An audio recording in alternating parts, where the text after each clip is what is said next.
कारण बरेच दिवसापासून प्रकल्प रेंगाळत पडलेले आहेत, तेव्हा डॉक्टर सुनील देशमुख यांनी हा निश्चितपणाने विचार करावा. अमरावतीला थोडं घ्या, परंतु त्याच्याबरोबर दुसऱ्या पंचाला बुलढाण्याला येऊ देत. कारण बुलढाणा सुरुवातीपासून त्याला मराठवाडा जवळचा वाटतो, आपला वाटतो मराठवाडा. आता अर्थ विदर्भ आपला वाटत आपण आपल्या वाटतात इतक्या सगळ्या. त्यामुळं या सगळ्या प्रकल्पाच्या संदर्भामध्ये लोकांची जी काही भावना होती ती पण आज या निमित्तानं पूर्ण झालेली आहे. आणि या प्रकल्पाला गती देण्याचं काम आणि त्याला आवश्यक पैसा उपलब्ध करून देण्याचं काम ते आम्ही निश्चितपणानं करू, एवढं या निमित्ताने मी आपल्याला सांगू इच्छितोय.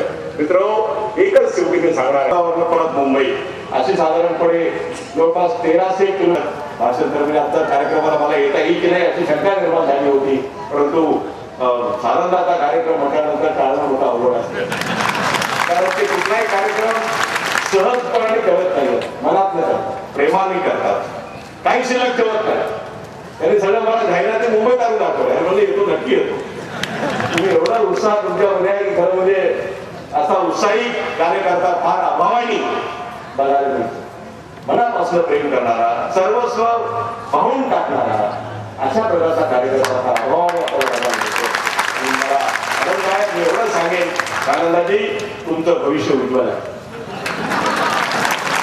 एवढंच सांगेन. उत्तम संधी मिळाली पाहिजे ही माझी प्रामाणिक भूमिका आहे. आणि सर्वांचं स्वागत केलं त्याबद्दल मनपूर्वक धन्यवाद. जय हिंद, जय.